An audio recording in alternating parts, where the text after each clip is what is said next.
Hello साथियों, नमस्कार। आप सभी का एक और नए जीएस के प्रैक्टिस सेट में दोबारा स्वागत है। और दोस्तों, ये आपको बता दें, हमने दोबारा एक नई प्रैक्टिस सेट चालू किया है, सीरीज चालू की है, जो कि दूसरे नंबर की क्लास है उसकी। और पहले नंबर की क्लास भी हो चुकी है। और इसमें हम दोस्तों जीके, जो कि जैसे कि स्टैटिक जीके का जितना भी पार्ट होता है पोर्शन, उस सभी की बात करेंगे। और जीएस का जो पार्ट है उसकी भी हम सभी बात करेंगे। तो ये काफ़ी बड़ी वीडियो होने वाली है, अप्रोक्स 40-50 मिनट की, 1 घंटे की अप्रोक्स होगी वीडियो। तो चलिए आज की क्लास को स्टार्ट कर लेते हैं। और आज की क्लास का जो पहला प्रश्न होने वाला है, पहला प्रश्न कुछ इस प्रकार है। जो 500 साल पुराना नृत्य के रूप में भारतीय शास्त्रीय जो नृत्य है, जो असम के वैष्णव मठों के से विकसित हुआ है। तो जो दोस्तों आपको देखिए, इसमें 2-3 प्रश्न मिल चुके हैं मेरे हिसाब से प्रश्न में ही, कि जो शास्त्रीय नृत्य है, जो असम का जो लोक नृत्य है, तो उसकी बात करें तो वो 500 वर्ष पुराना है, ये आपको मिल गया। और दोस्तों वैष्णव मठों द्वारा इसे विकसित किया गया है। 2 प्रश्न आपको क्वेश्चन में ही मिल गए हैं। तो अब मुझे नहीं लगता कि किसी को भी इनसे रिलेटेड कोई डाउट होगा। और इसमें पूछा क्या है दोस्तों, 500 साल पुराना नृत्य के रूप में भारतीय शास्त्रीय नृत्य है। तो ये कौन सा नृत्य है दोस्तों? मेरे हिसाब से आप सभी को अब तो पता ही चलेगा, शास्त्रीय नृत्य है। माफ़ कीजिएगा, मैं शास्त्रीय पढ़ रहा था। शास्त्रीय नृत्य है जो 500 साल पुराना है। तो ये है सत्रिया नृत्य। सत्रिया नृत्य 500 साल पुराना नृत्य है, जो कि भारतीय शास्त्रीय नृत्य है। और इसे वैष्णव मठों द्वारा विकसित किया गया था। चलिए आगे प्रश्न इसकी बात कर लेते हैं, कुछ की पॉइंट्स की। चलिए कुछ की पॉइंट्स की बात करते हैं। सत्रिया 500 वर्ष पुराना एक भारतीय शास्त्रीय नृत्य है, जो असम के वैष्णव मठों से विकसित हुआ है। इस नृत्य की शुरुआत महान वैष्णव संत शंकर देव ने की थी। और अंकिया नाट सत्रिय नृत्य का एक प्रकार है, जिसमें संगीतात्मक नाटक यानी सम्मिलित होता है। और इस नाटक को ब्राज़ीली भाषा में असमिया मैथिली मिश्रित के रूप में लिखा जाता है। प्रश्न नंबर 3, माफ कीजिएगा, प्रश्न नंबर 2 है ये, मैं 3 कह रहा था। शास्त्रीय नृत्य और नर्तक के सही युग्म का चयन कीजिए।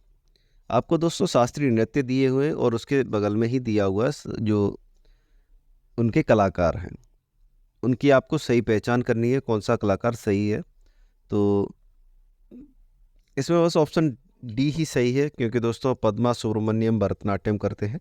और इनकी भी दोस्तों बात करेंगे आगे, की पॉइंट्स में हम इनके लिए भी लेकर आए हैं। बात करें तो मल्लिका साराभाई कुचिपुड़ी करते हैं और भरतनाट्यम भी करते हैं ये।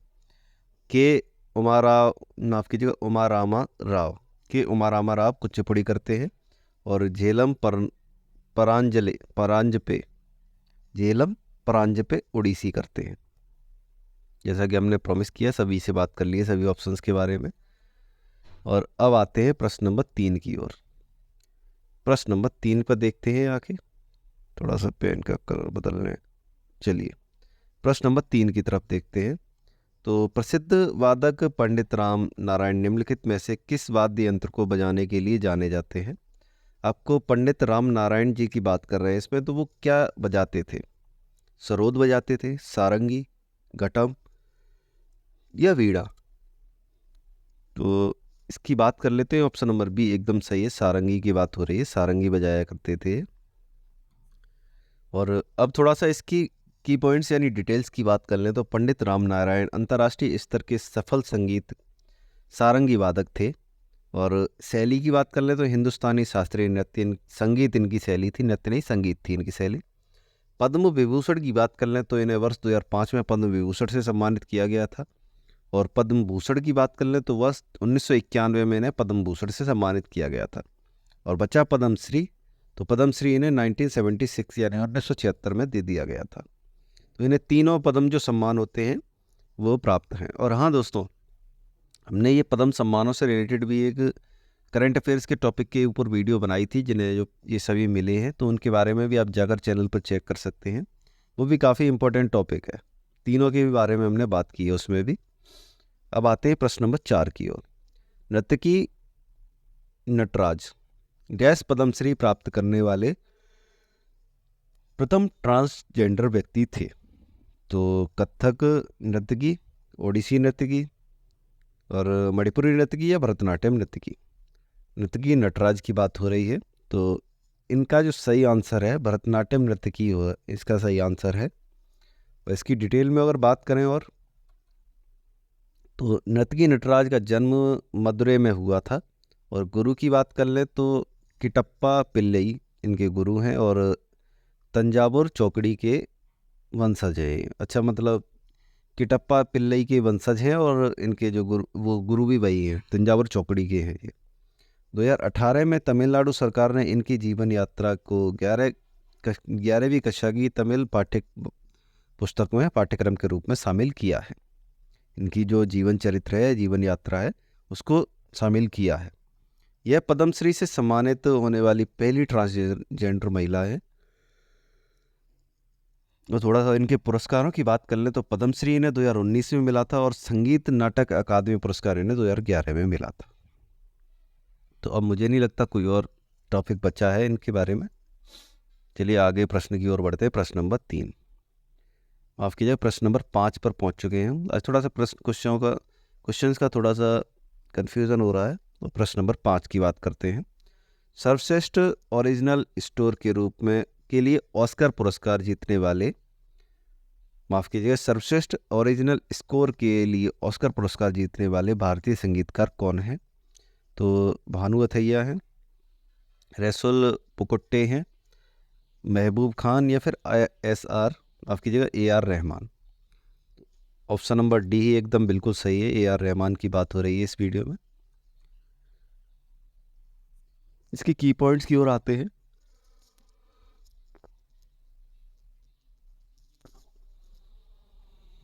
चलिए की पॉइंट्स की बात करते हैं। AR रहमान को फिल्म स्लमडॉग मिलियनेयर 2009 में जय हो के लिए ऑस्कर पुरस्कार मिला था और इनका पूरा नाम है अल्लाह रखा रहमान। AR रहमान इनकी शॉर्ट फॉर्म से इन्हें जाना जाता है। और जन्म की बात कर लें तो 6 जनवरी 1967 में इनका जन्म हुआ था मद्रास चेन्नई तमिलनाडु इनका जन्म हुआ था। और इनके पुरस्कारों की बात कर लें अगर तो अकादमी पुरस्कार जो मिला है इन्हें 2009 में मिला है स्लम डॉग मिलियनेयर गीत जय हो के लिए। और वाप्टा पुरस्कार की बात कर लें तो 2009 में मिला है स्लम डॉग मिलियनेयर के ही लिए, जय हो सॉन्ग के लिए ही इन्हें मिला है वो भी। ग्रैमी पुरस्कार की बात कर लें तो 2010 में मिला है इन्हें, वो भी दोस्तों जय हो के लिए ही मिला है, जो कि स्लम डॉग मिलियनेयर का एक गाना था। पद्म भूषण की बात कर लें दोस्तों, ये काफ़ी महत्वपूर्ण है, 2010 में मिला है इन्हें। और पद्मश्री इन्हें सन 2000 में मिला है।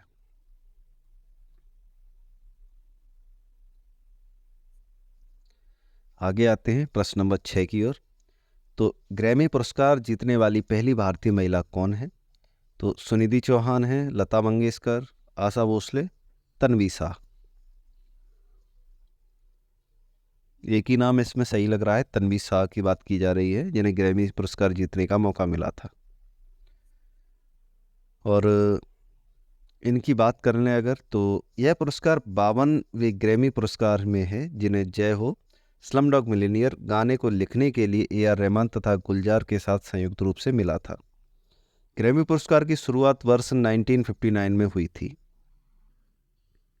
जैसा कि हमने आपसे प्रॉमिस किया है दोस्तों, हर की पॉइंट्स में कम से कम आपके लिए 2 से 3 प्रश्न जरूर मिल जाते हैं, तो हम वो प्रक्रिया जारी रखते हैं। और प्रश्न नंबर 7, कैलाश खेर को निम्नलिखित में से किस पुरस्कार से सम्मानित किया गया? पद्म भूषण, भारत रत्न, पद्मश्री, पद्म विभूषण। तो ऑप्शन नंबर सी एकदम सही उत्तर है, पद्मश्री से इन्हें सम्मानित किया गया है। भारतीय संगीतकार कैलाश खेर को वर्ष 2017 में संगीत के क्षेत्र में भारतीय राष्ट्रपति प्रणब मुखर्जी द्वारा पद्मश्री से सम्मानित किया गया था। 2017 में मिला था और इन्हें प्रणब मुखर्जी उस समय राष्ट्रपति थे, उन्होंने सम्मानित किया था। यह पुरस्कार 1954 से प्रारंभ हुआ है, अर्थात पद्मश्री की बात करें तो पद्मश्री 1954 से प्रारंभ हुआ था। अब प्रश्न नंबर 8 की ओर आते हैं। प्रश्न नंबर 8, नौरोज या नवरोज भारत के निम्नलिखित में से किस समुदाय द्वारा मनाया जाता है? जैन, सिख, बौद्ध, पारसी। तो ये पारसी लोगों का दोस्तों नववर्ष के रूप में मनाया जाता है इसे, नौरोज या नवरोज जो भी इसे कहते हैं वो। अब आते हैं प्रश्न नंबर, ये आंसर्स की बात कर लें थोड़ा की पॉइंट्स की। तो पारसी में नववर्ष को भारत का पारसी में जो नव शब्द है उसे उसका अर्थ होता है रोज। अच्छा सॉरी, माफ कीजिएगा। पारसी में जो शब्द है नवरोज है, यानी नव का अर्थ होता है नया और रोज का मतलब होता है दिन, नया दिन। और भारत में नवरोज को पारसी राजा जमशेद ए नवरोज के नाम से भी जाना जाता है। 2016 में नवरोज को यूनेस्को द्वारा भारत की अमूर्त सांस्कृतिक विरासत में शामिल किया गया है। तो कितना महत्वपूर्ण है ये आप समझ सकते हैं। चलिए, और जैन त्योहारों की बात कर लें तो महावीर जयंती, ज्ञान पक्षमी या महामत्स्याभिषेक कर्नाटक में है ये, या माफ कीजिएगा पर्यूषण पर्व या श्रुति पंचमी। अब बौद्ध धर्म की बात कर ले, बौद्ध त्योहारों की, तो वैसाखी पूर्णिमा, ये बौद्ध पूर्णिमा के रूप में जानी जाती है। अगला है सिख त्योहारों की बात कर ले तो गुरु पर्व, सिख नववर्ष, लोहड़ी आदि। सभी त्योहारों की तो बात नहीं की है, लेकिन दोस्तों हम आपके लिए प्रॉमिस करते हैं आपसे, जब आप इस क्लास को कंप्लीट करेंगे तो आपको ऐसा एहसास नहीं होगा कि आपने टाइम वेस्ट किया है। और आप अगर कांस्टेंट रहेंगे तो आपके लिए प्रॉमिस है कि आपके लिए सभी जितने भी महत्वपूर्ण क्वेश्चंस हो सकते हैं, जो भी जिस तरह से भी क्वेश्चन बन सकते हैं, सभी क्वेश्चंस आपके लिए लाए जाएंगे।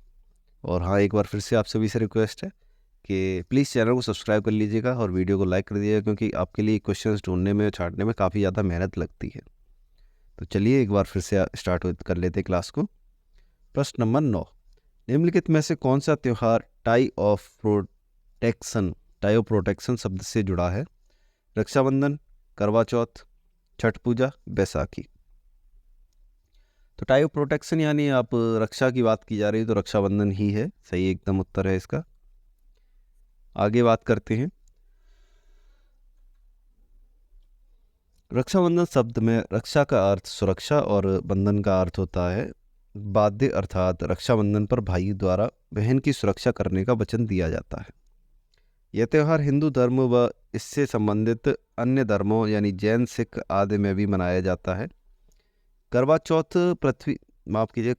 की बात कर लें तो पत्नी की दीर्घायु की या सौभाग्य प्राप्ति के लिए उपवास रखती हैं, पत्नी द्वारा पति के लिए रखा जाता है उपवास।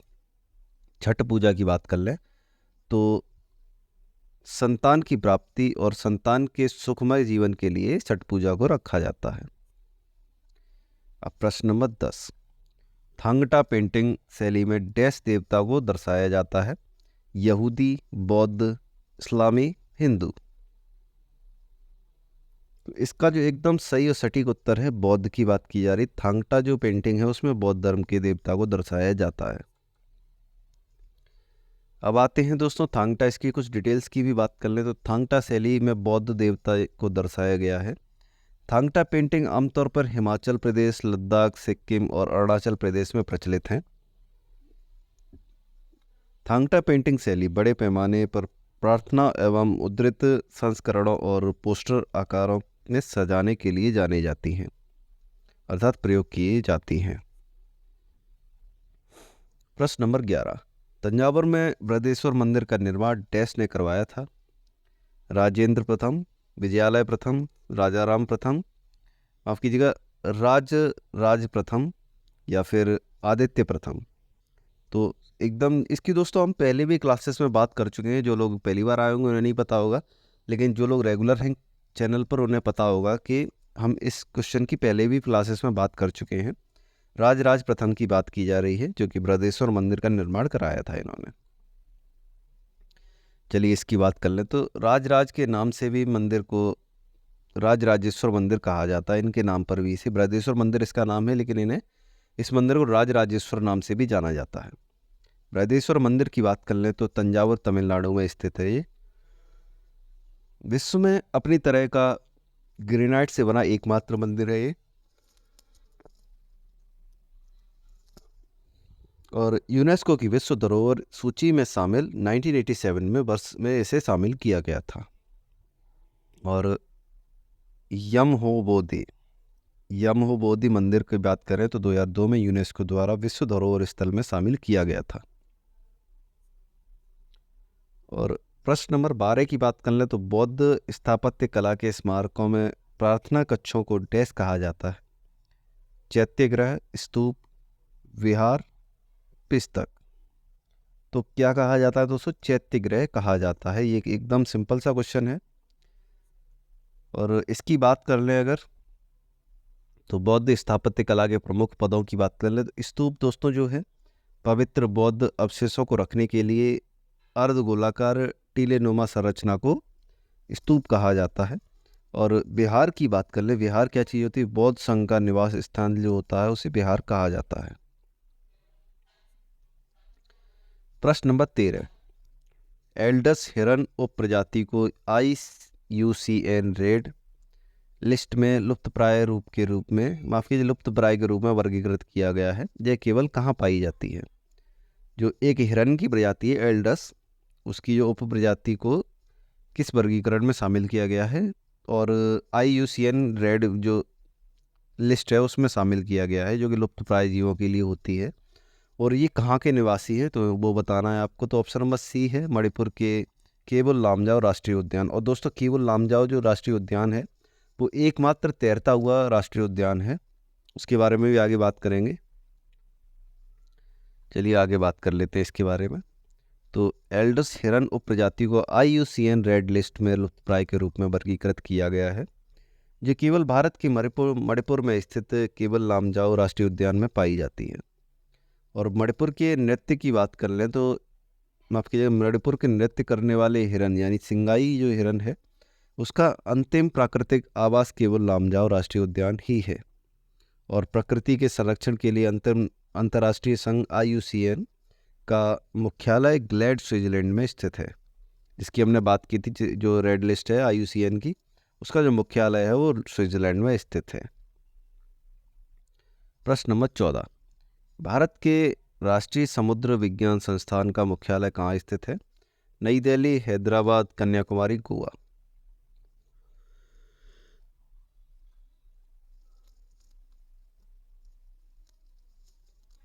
ये एकदम सिंपल सा प्रश्न है दोस्तों। गोवा की बात की जा रही है, गोवा में स्थित है ये।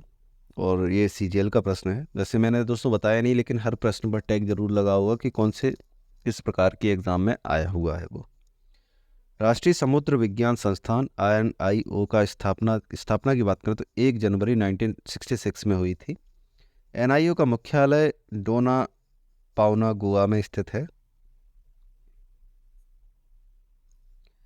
अब आते हैं प्रश्न नंबर 15 की ओर। अंतर्राष्ट्रीय बाघ दिवस की बात कर लें तो कब मनाया जाता है? 4 जुलाई, 5 जुलाई, 29 जुलाई, 30 जुलाई। अंतर्राष्ट्रीय बाघ दिवस की बात की जा रही है। अंतर्राष्ट्रीय बाघ दिवस मनाया जाता है दोस्तों 29 जुलाई को। इस दिवस को प्रमुख उद्देश्य बाघ संरक्षण के लिए जागरूकता बढ़ाना होता है। वर्ष 1973 में बाघों को बचाने के लिए भारत की प्रोजेक्ट टाइगर को शुरू किया गया था, और इसकी बात भी हम दोस्तों पहली क्लासेस में कर चुके हैं। 4 जुलाई की बात कर लें तो अमेरिकी स्वतंत्रता दिवस के रूप में मनाया जाता है। और 11 जुलाई की बात करें तो विश्व जनसंख्या दिवस के रूप में मनाया जाता है। 24 जुलाई आयकर दिवस के रूप में मनाया जाता है। अब आते हैं प्रश्न नंबर 16 की ओर।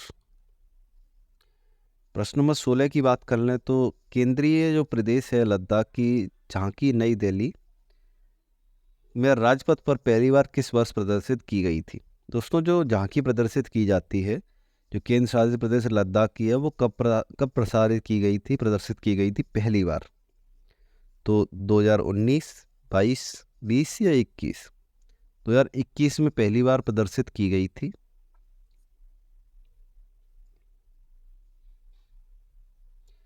आइए अब अगले प्रश्न की, इसके जो की पॉइंट्स इसकी बात कर लें तो लद्दाख की जो झांकी में केंद्र शासित प्रदेश की कला और वास्तुकला, रीति रिवाज, वेशभूषा और परिधानों, साहित्य, संगीत, मेलों, उत्सवों, सांप्रदायिक सद्भाव और अन्य सांस्कृतिक हिंदुओं को दर्शाया गया था। माफी, सांस्कृतिक बिंदुओं को दर्शाया गया था।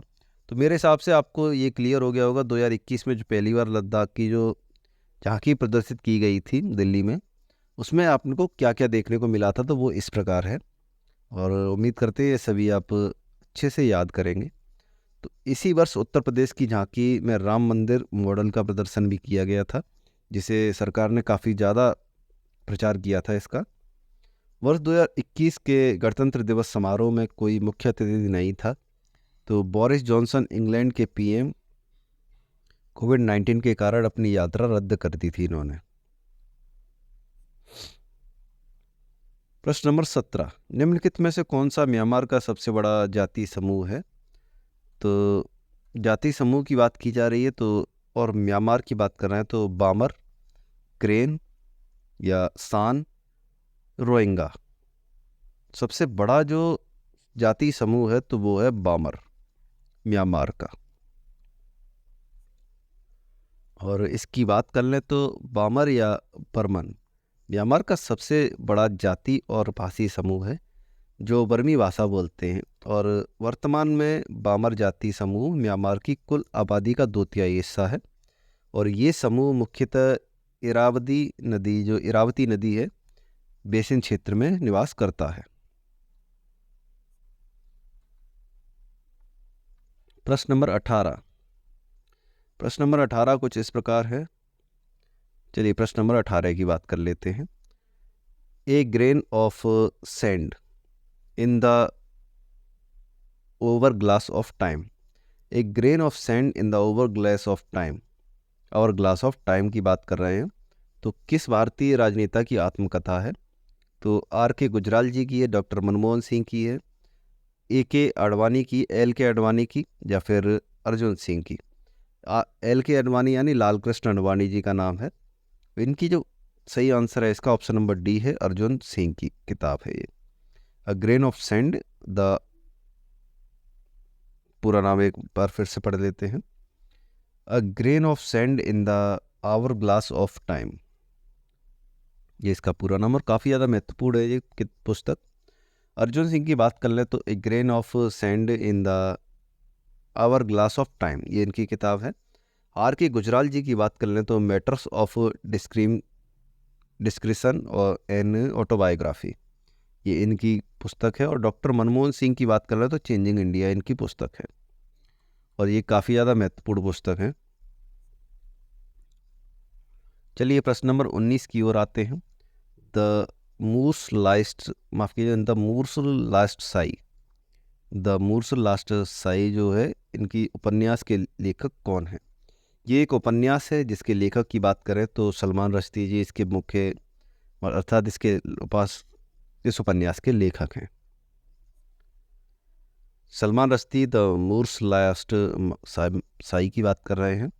और V.S. नायपाल की बात करें तो ए हाउस फॉर मी बिस्वास, और ए बेड इन द रिवर, और अमंग द बिलीवर्स, ये इनकी पुस्तकें हैं जो कि V.S. नायपाल की हैं, और ये काफ़ी ज़्यादा महत्वपूर्ण हैं। इन पर आप M यानी इम्पोर्टेंट का टैग भी लगा सकते हैं।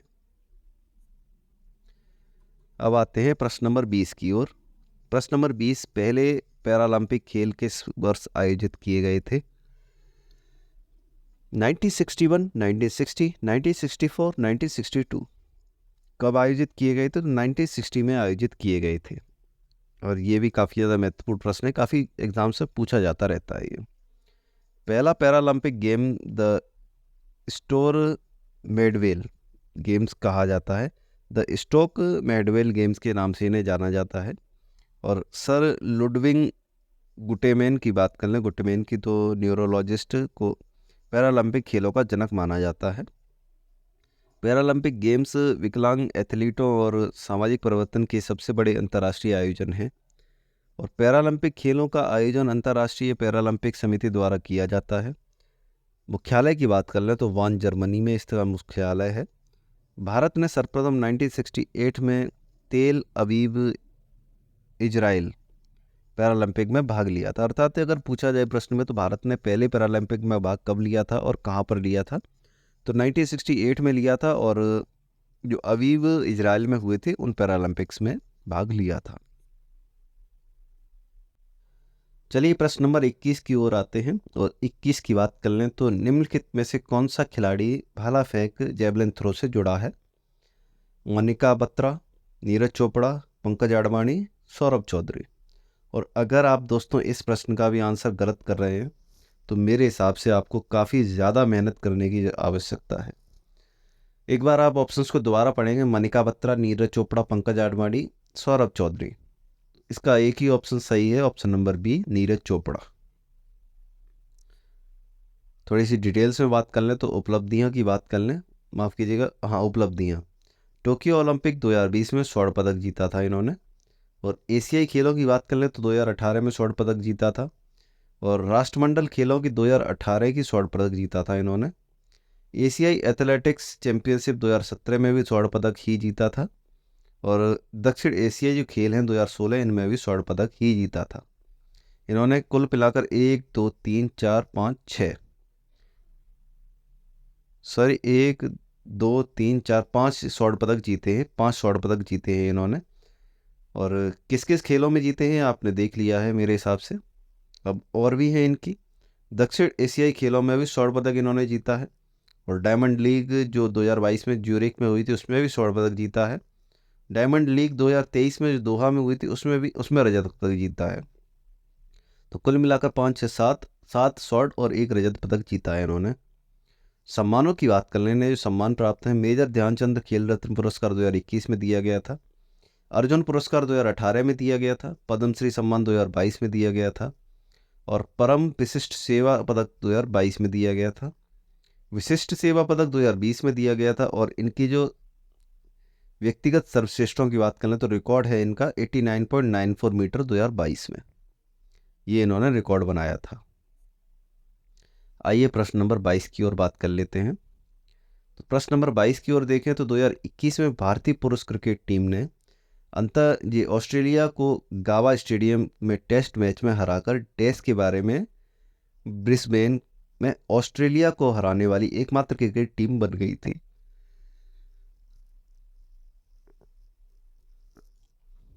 (1988) में मैच हुआ था ये, 1996 में हुआ था, 1992 में, 1990 में, 88, 96, 92, 90 में।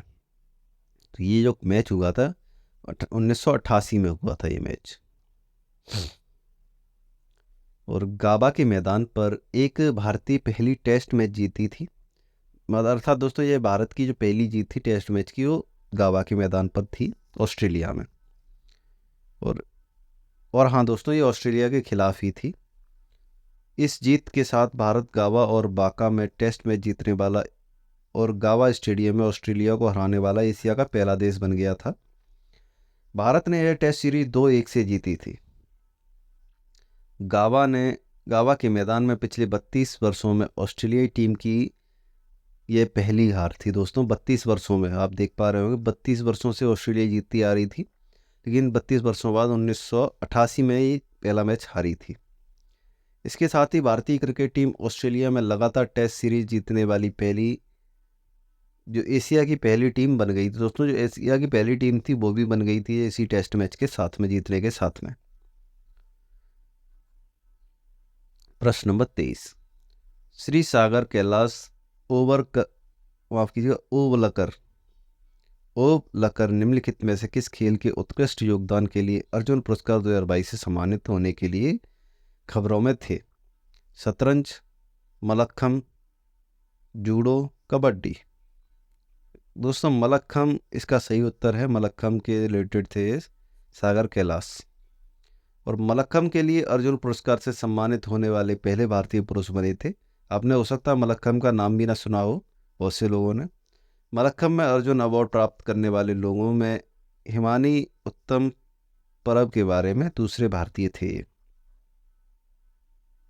इनसे पहले हिमानी जो उत्तम परब थे उनका नाम है वो जीते थे, उसके बाद ये जीते हैं। अब आते हैं प्रश्न नंबर 24 की ओर, माफ कीजिएगा, प्रश्न नंबर 24। ये है पेनल्टी कॉर्नर निम्नलिखित में से किस खेल से संबंधित है? तो मुझे नहीं लगता कि किसी को भी इसमें कोई दिक्कत होगी। पेनल्टी कॉर्नर दोस्तों हॉकी से ही संबंधित है। और इसकी बात कर लें आंसर्स की पॉइंट्स की, तो हॉकी में बात कर लेते हैं स्कूप, स्टेक, ये पोसिन या बुली। ये शब्द जो आए आपको कहीं भी दिख रहे हो, किसी भी खेल से अगर पूछा जाए तो वो हॉकी से संबंधित होते हैं। शतरंज की बात कर लें तो विशप, चेकमेट और गैम्बट जो है ये सभी शतरंज से संबंधित। और टेनिस की बात करें तो deuce, shot, break point, grand slam, ये सभी टेनिस से संबंधित। तो बैडमिंटन की बात कर लें तो स्मैश, फॉरहेड, डबल फॉल्ट या हिट, ये सभी बैडमिंटन से संबंधित हैं। अब आते हैं अगले प्रश्न की ओर, प्रश्न नंबर 25 की ओर।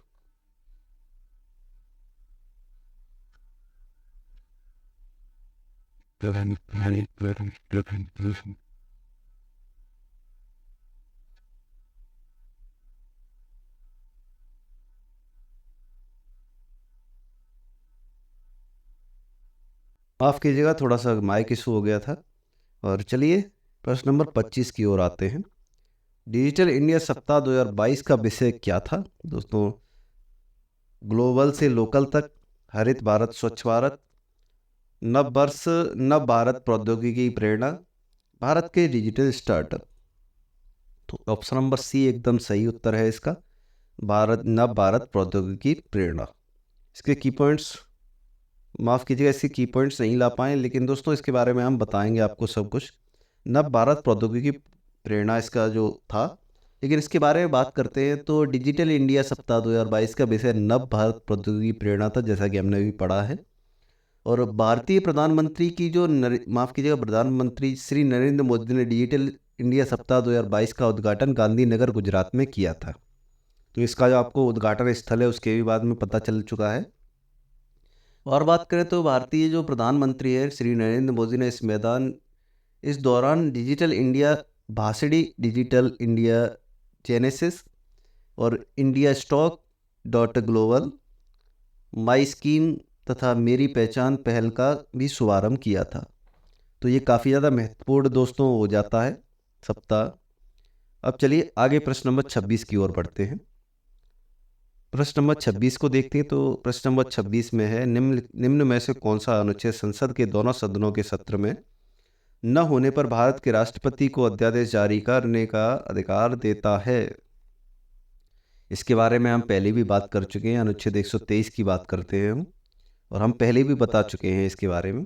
और हाँ दोस्तों, जिन लोगों को नहीं पता है दोस्तों, तो उन्हें बता दें कि अगर आपको दोस्तों जीएस के बारे में पेज से स्टार्ट करना है तो जो टॉप 20 क्वेश्चंस की सीरीज़ पड़ी हुई है हमारी, उसके आगे ही कंटिन्यू किया गया है इस सीरीज़ को भी। लेकिन दोस्तों उसमें जो बेसिक से हमने स्टार्टिंग की है वो काफ़ी ज़्यादा इंपॉर्टेंट है।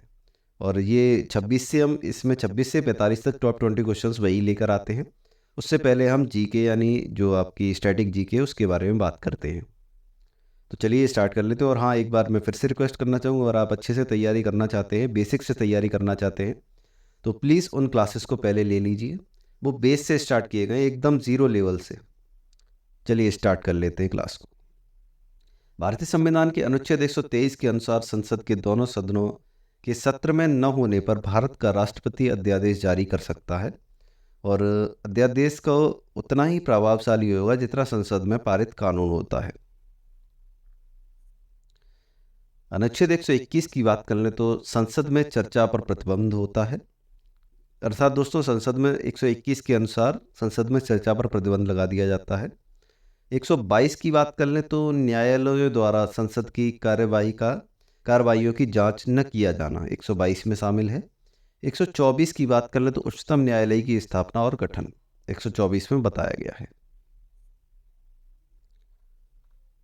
अब आते हैं प्रश्न नंबर 27 की ओर।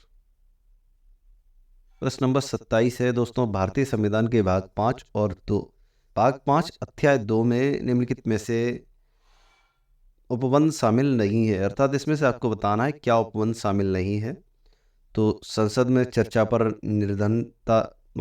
निर्बंधन, ये भी है दोस्तों। कुछ दशाओं में संसद के दोनों सदनों की संयुक्त बैठक, ये भी होता है। और संसद के विश्रांतकालीन दौरान अध्यादेश प्रख्यापित करने का राष्ट्रपति की शक्ति, दोस्तों ये गलत है। मैंने जैसा कि अभी भी आपको बताया अध्यादेश 123 में शामिल है, तो इसमें तो है नहीं मेरे हिसाब से। भाग 5 के 2 अध्याय में संसद में प्रयोग की जाने वाली भाषा, ये भी इसी में शामिल है। अब आते हैं इसकी बात कर लें तो संसद के विश्रांतकालीन दौरान अध्यादेश जारी करने की राष्ट्रपति की शक्ति का प्रावधान भाग 5 और अध्याय 3 में है। राष्ट्रपति की जो अध्यादेश जारी करने की शक्ति का संविधान अनुच्छेद 123 में, जैसा कि हमने बात की थी। और राष्ट्रपति अध्यादेश तभी जारी कर सकता है जब सदन के दोनों सदनों की कोई भी सत्र नहीं चल रहा हो। राष्ट्रपति इसे किसी भी समय वापस ले सकता है, अर्थात ये रिवर्सिबल होता है, वापस लिया जा सकता है। ऐसा नहीं एक बार लागू कर दिया तो कानून ही बन गया। ये जब सत्र में ना हो, कानून नहीं बनाया सकता, उस समय काम लिया जाता है अध्यादेश। क्वेश्चन नंबर 28, स्वतंत्र भारत के जन्म लेने वाले पहले भारतीय राष्ट्रपति कौन थे? अब्दुल कलाम, प्रणब मुखर्जी, प्रतिभा देवी सिंह पाटिल, द्रौपदी मुर्मू। जो स्वतंत्र भारत के पहले राष्ट्रपति की बात की जा रही है, तो थोड़ा सा इसमें मिस्टेक है मेरे हिसाब से दोस्तों। क्वेश्चन में ये पूछना चाहिए जो स्वतंत्र भारत में जन्म लेने वाली पहले भारतीय महिला राष्ट्रपति कौन थे? तो प्रतिभा देवी सिंह पाटिल। इसका माफ कीजिएगा,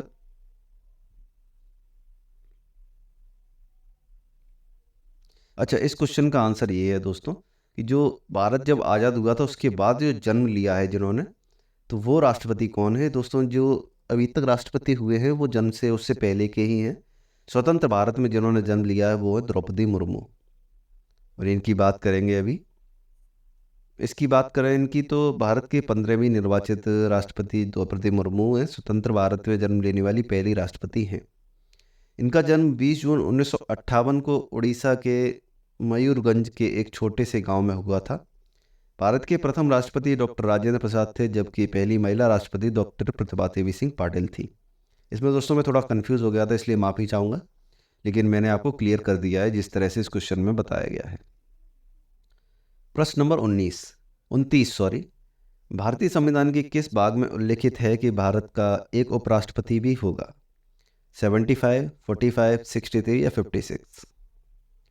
तो इसका जो जिन्होंने दोस्तों हमारे साथ रेगुलर बने होंगे उनकी बात कर लेते हैं हम। तो अनुच्छेद 63 में ये वर्णित है और उन्हें ये बात पता भी होगी जो रेगुलर होंगे हमारे चैनल पर। और इसकी बात कर लें एक बार डिटेल में, तो भारत के जो संविधान के अनुच्छेद 63 में भारत का एक उपराष्ट्रपति होगा, इसका वर्णन मिलता है। उपराष्ट्रपति का पद अमेरिका के संविधान से लिया गया है। उपराष्ट्रपति राष्ट्रपति के बाद भारत का दूसरा सर्वोच्च अधिकारी होता है। भारत के स्वतंत्र प्रथम उपराष्ट्रपति सर्वपल्ली राधाकृष्णन थे, जो कि वर्तमान में भारत के उपराष्ट्रपति जगदीप धनखड़ हैं। अनुच्छेद 45 में 6 वर्ष से कम आयु के बालकों के लिए निःशुल्क व अनिवार्य शिक्षा का उपबंध है। अनुच्छेद 56 की बात कर लें तो राष्ट्रपति का कार्यकाल 5 वर्ष का होगा, ये भी उसी में बताया गया है। और अनुच्छेद 75 की बात करें तो प्रधानमंत्री की नियुक्ति राष्ट्रपति करेगा और अन्य मंत्रियों की नियुक्ति राष्ट्रपति प्रधानमंत्री की सलाह पर करेगा। तो 75 में आप समझ गए होंगे क्या है।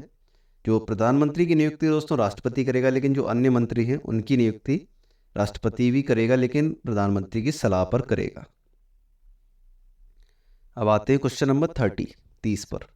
भारत का उपराष्ट्रपति बनने के लिए निम्नलिखित में से कौन सी पात्रता आवश्यक नहीं है? तो इसकी बात कर ले तो उनका राज्यसभा के सदस्य के रूप में निर्वाचित होने के लिए अर्हता होना चाहिए, ये एकदम सही बात है।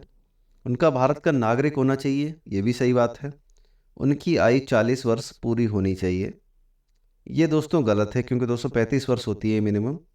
वे केंद्र सरकार या किसी राज्य सरकार के अधीन अथवा किसी स्थानीय या अन्य सार्वजनिक प्राधिकरण के लाभ के पद पर ना हो, ये भी सही बात है दोस्तों। ऑप्शन नंबर सी एकदम सही है इसका, ये नहीं होनी चाहिए, क्योंकि 35 वर्ष होती है जो मिनिमम आय है।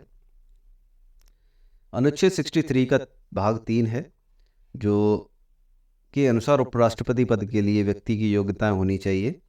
1 वर्ष का एक भारत का नागरिक होना चाहिए वह, और वह 35 वर्ष की आयु पूरी कर चुका हो, जैसा कि प्रश्न में बताया गया था 40 वर्ष, तो वो गलत था, जैसा कि मैंने आपको पहले ही बता दिया है। और प्रश्न नंबर ये 3 है दोस्तों, इसमें जो तीसरा जो पॉइंट है, राज्यसभा का सदस्य निर्वाचित होने की योग्यता रखता हो। अब आते हैं प्रश्न नंबर 31 की ओर। भारत का प्रथम महिला मुस्लिम शासिका कौन थी? तो इसके बारे में दोस्तों हमने कल ही की क्लास में बात की है दोस्तों, रजिया सुल्तान की बात की है, और रजिया सुल्तान के बारे में हमने पूरा डिटेल में बात की है कल की क्लास में। तो मुझे नहीं लगता आज भी बात करने की कोई नीड है। चलिए आगे की देखते हैं। प्रश्न नंबर 32, बलबन ने अपने आप को श्रेष्ठ दिखाने के लिए कौन सी उपाधि धारण की थी? तो दीने इलाही की उपाधि धारण की थी, केसर हिंद की, तूतीय हिंद की, या जिले इलाही की? किसकी बात की रही? बलबन की बात की रही। जिले इलाही की इन्होंने उपाधि धारण की थी क्योंकि अपने आप को ये श्रेष्ठ दिखाना चाहते थे। बलबन इलवरी तुर्क था, ये इलवरी तुर्क थे, और बलबन का मूल नाम बहाउद्दीन था। बलबन के शासनकाल की अवधि 1266 से 1286 तक मिलती है हमें। बलबन ने जिला इलाही की जो जिले इलाही उपाधि है, ईश्वर की छाया की उपाधि धारण की थी। अर्थात इस जो उपाधि का अर्थ होता है वो होता है ईश्वर की छाया। प्रश्न नंबर 33, निम्नलिखित में से किसने दिल्ली के सुल्तान बलबन के विरुद्ध विद्रोह किया और स्वयं को 1279 में बंगाल का स्वतंत्र शासक घोषित किया था? बुगरा खान, नसरुद्दीन महमूद, मोहम्मद खान, तुगरिल बेग?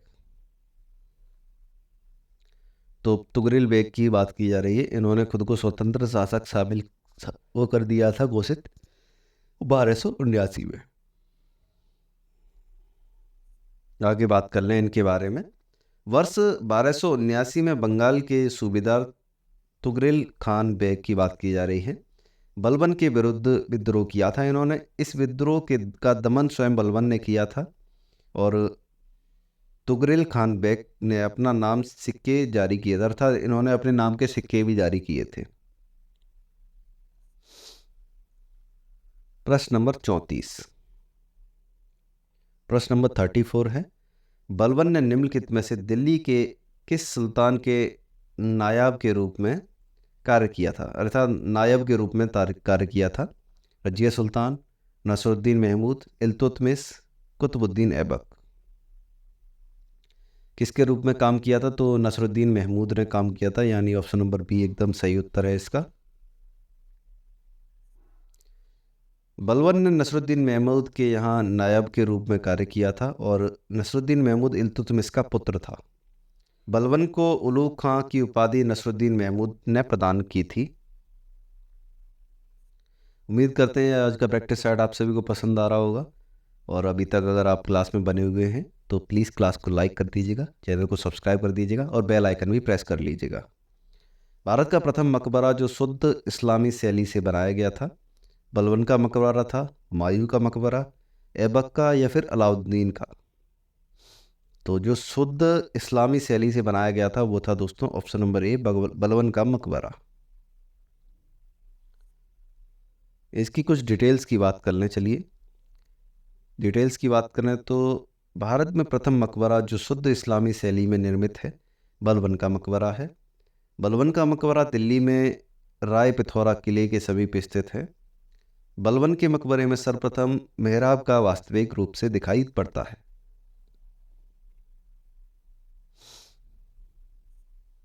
चलिए प्रश्न नंबर 36 की ओर आ जाते हैं।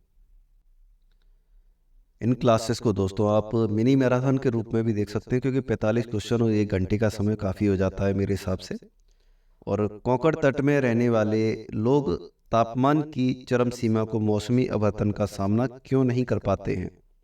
कोंकण तट पर जो लोग रहते हैं वो ज़्यादा तापमान का सामना क्यों नहीं कर पाते हैं? तो उसकी बात करते हैं तो तिरंगित स्थलीकृत या सादरी का हवा की दिशाओं के किनारे स्थित होना, तटीय स्थित, या फिर मानसूनी जलवायु। इनकी जो तटीय स्थिति है इसकी वजह से ये लोग जो चरम सीमा पर जो चरम अर्थात गर्मी पड़ती है या फिर तापमान बढ़ जाता है उसका सामना नहीं कर पाते हैं। समुद्री तट के समीप स्थित क्षेत्रों में तापीय विषमता बहुत कम होती है, जिसके चलते यहाँ पर समकारी जो तापमान बना रहता है, अर्थात न ज़्यादा सर्दी पड़ती है न ज़्यादा गर्मी पड़ती है। इसके चलते लंबी तटरेखा वाले जो तटीय क्षेत्रों में एक समान जलवायु बनी रहती है। अंततः कोंकण समुद्री तट के रहने वाले लोगों को तापमान की चरम सीमा और मौसमी आवर्तन का सामना नहीं कर पाते हैं, जबकि समुद्र तट से दूर आंतरिक भाग में जो बाकी जो क्षेत्र हैं समुद्र के समकारी प्रभाव के बहुत दूर होते हैं, जिस कारण ये क्षेत्र तापमान की चरम सीमा और मौसमी आवर्तन का सामना कर पाते हैं। अब आते हैं प्रश्न नंबर 37 यानी 37 नंबर प्रश्न की ओर आते हैं।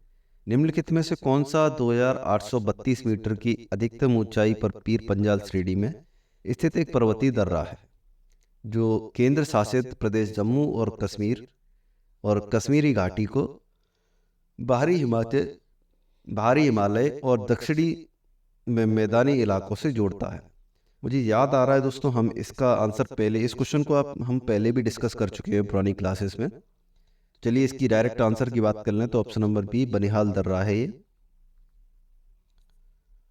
और बनिहाल दर्रा लघु हिमालय और की पीर पंजाल जो पर्वत श्रृंखला में स्थित एक पर्वतीय दर्रा है, जो कश्मीरी घाटी को बाहरी हिमालय और दक्षिण में मैदानी इलाकों से जोड़ता है। माना दर्रा भारत और चीन की सीमा पर स्थित एक दर्रा है। यह दर्रा उत्तराखंड को तिब्बत से जोड़ता है। और बाराचाला दर्रा लेह मनाली हाईवे पर स्थित है। यह दर्रा लाहौल जो हिमाचल प्रदेश में है और को लद्दाख से जोड़ता है। प्रश्न नंबर 38, पृथ्वी के वायुमंडल में किन दो गैसों का प्रतिशत सबसे अधिक होता है? नाइट्रोजन और हाइड्रोजन, नाइट्रोजन और ऑक्सीजन, ऑक्सीजन और कार्बन मोनोऑक्साइड, और कार्बन डाइऑक्साइड और नाइट्रोजन।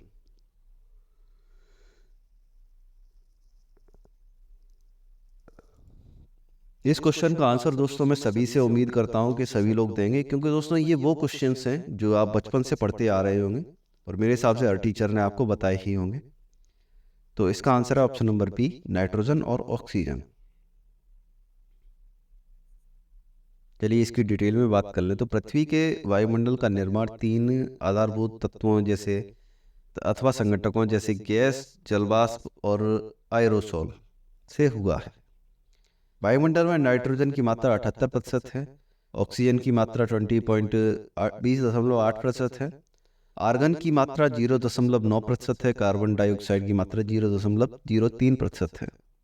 तो आपको उम्मीद है सभी को पता चल गया होगा कि कौन सी गैस किस मात्रा में पाई जाती है। यदि आपसे आगे कोई क्वेश्चन पूछा जाए तो आप उसका आंसर एकदम सही और सटीक देंगे। वायु दाब को मापने के लिए बैरोमीटर का प्रयोग किया जाता है। नाइट्रोजन की मात्रा सबसे अधिक हवा में पाई जाती है। आइए आगे बढ़ते हैं। प्रश्न नंबर 39 की बात कर लें तो जो डैश मोसोपॉज के ऊपर स्थित है और यह एक ऐसा क्षेत्र है जहां ऊंचाई के साथ तापमान बढ़ता है। समतापमंडल है, वायुमंडल है, थर्मोस्फीयर है या फिर क्षोभ मंडल है। हम बात कर रहे हैं दोस्तों थर्मोस्फीयर की, जो मोसोपॉज के ऊपर स्थित है, मेसोपॉज के ऊपर स्थित है।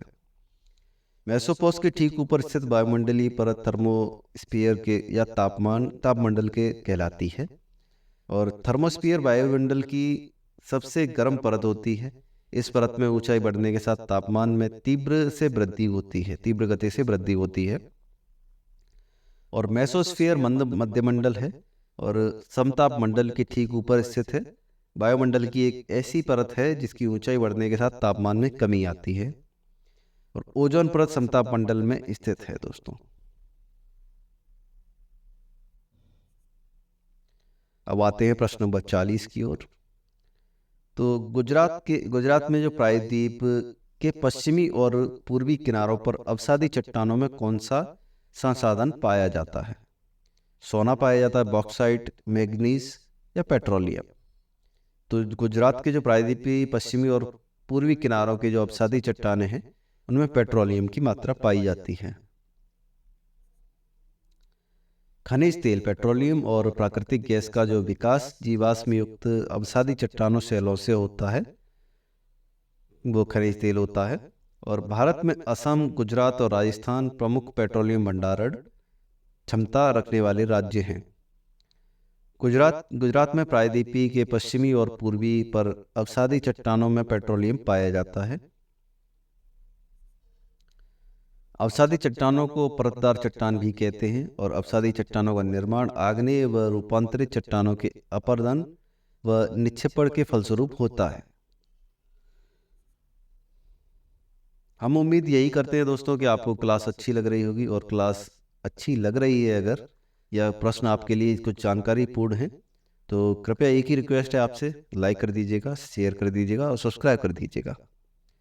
प्रश्न नंबर 41, निम्नलिखित में से कौन सा सार्वजनिक क्षेत्र उद्यम महारत्न की श्रेणी में आता है?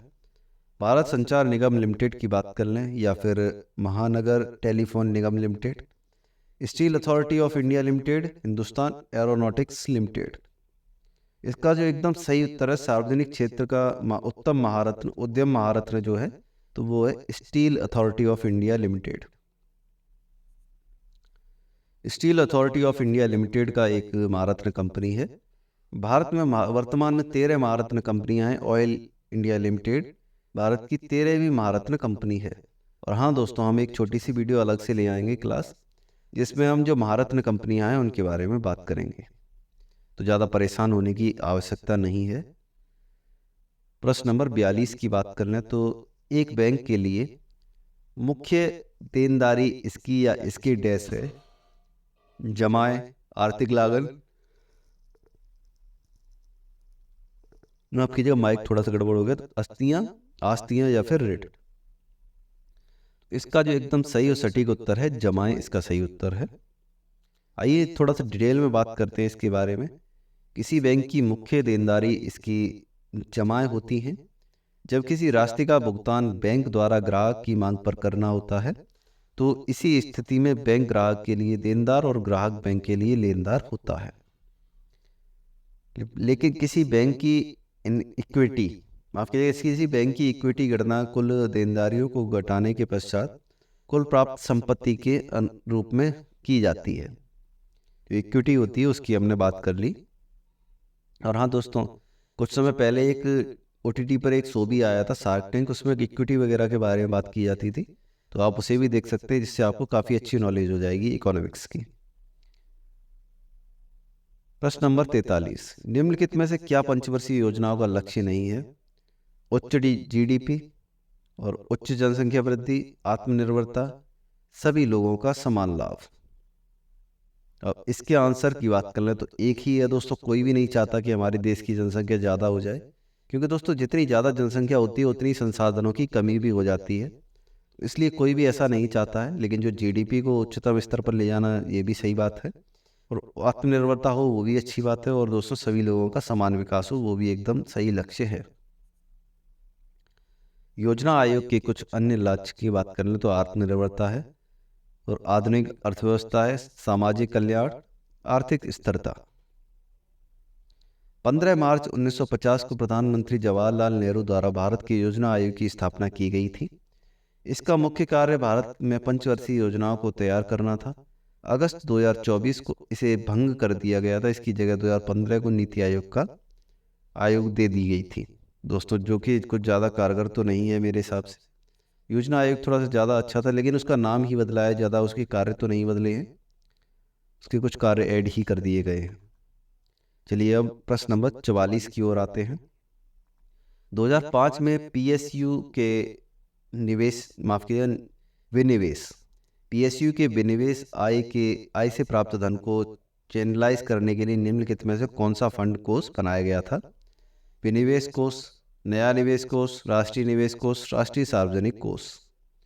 तो इसके आंसर की बात कर लें तो ऑप्शन नंबर बी, राष्ट्रीय नया निवेश कोष, ये बनाया गया था 2005 में। सरकार ने वर्ष 2005 में राष्ट्रीय निवेश कोष का गठन किया था, जिसमें केंद्रीय सार्वजनिक क्षेत्र के उद्यमों के विनिवेशित से प्राप्त आय को चैनलाइज किया था। और NIF की बात कर लें तो केंद्रीय सार्वजनिक क्षेत्र में के उद्यमों के विनिवेश से प्राप्त आय का प्रणालीबद्ध करने के लिए निर्धारित किया गया था। हमने सभी डिटेल्स की बात कर ली है इसके बारे में। और लास्ट क्वेश्चन है आज की क्लास का, ये क्वेश्चन नंबर 45 नंबर क्वेश्चन है। बॉम्बे स्टॉक एक्सचेंज में पहला exchange trade index derivative contract, माफ कीजिएगा, बॉम्बे स्टॉक एक्सचेंज में पहला exchange trade index derivative contract और कारोबार किस वर्ष किया गया था? दोस्तों इसकी बात की जा रही है। पहला जो exchange trade index derivative contract कारोबार था उसकी बात की जा रही है। तो 2000 में किया गया था, 1991 में, 1994 या 2004 में? सन 2000 की बात की जा रही है। ये चेंजेस 2000 में आए थे, सन 2000 में। की डिटेल में बात कर ले तो BSE ने 9 जून 2000 को भारत का पहला एक्सचेंज ट्रेडेड, माफ कीजिएगा, ट्रेडेड थोड़ा सा मिस्टेक थी उसमें, एक्सचेंज ट्रेडेड इंडेक्स, थोड़ा सा हार्ड नेम है, इसे पढ़ लीजिएगा आप अच्छे से। जो exchange traded index derivative contract यानी पूंजी बाजार इंडेक्स लॉन्च करने की संपूर्ण जो भारतवर्ष में नया कीर्तिमान स्थापित किया था। बॉम्बे स्टॉक एक्सचेंज BSE की स्थापना 1885 में हुई थी। और आज की क्लास आपके लिए, आज के क्वेश्चंस आपके लिए अगर महत्वपूर्ण रहे हैं तो कृपया करके क्लास को लाइक किए बिना मत जाइएगा और चैनल को सब्सक्राइब भी कर ही लीजिएगा, क्योंकि आपको पता ही है हम आपके लिए रेगुलर इसी तरह से क्लासेस लेकर आएंगे Monday to Friday. Saturday Sunday थोड़ा सा ऑफ रहेगा दोस्तों, क्योंकि थोड़ा सा टाइम भी चाहिए नोट्स वगैरह क्लासेस को पूरा करने के लिए। और हाँ दोस्तों, हम सैटरडे संडे भी आपके लिए कुछ प्लान कर रहे हैं जो कि हम आपके लिए क्लासेस लेकर आएंगे ज़रूर। तो चलिए आज आपसे इसी तरह विदा लेते हैं, आपसे एक और नई क्लास में फिर से मुलाकात होगी। और हाँ दोस्तों, 3 बजे एक करंट अफेयर्स का प्रैक्टिस सेट चलता है और शाम को 8 बजे के करीब ये डेली प्रैक्टिस सेट चलता है, तो आप चैनल पर लाइव लिया कीजिए। चलिए एक बार फिर से आप सभी से विदा लेते हैं, धन्यवाद।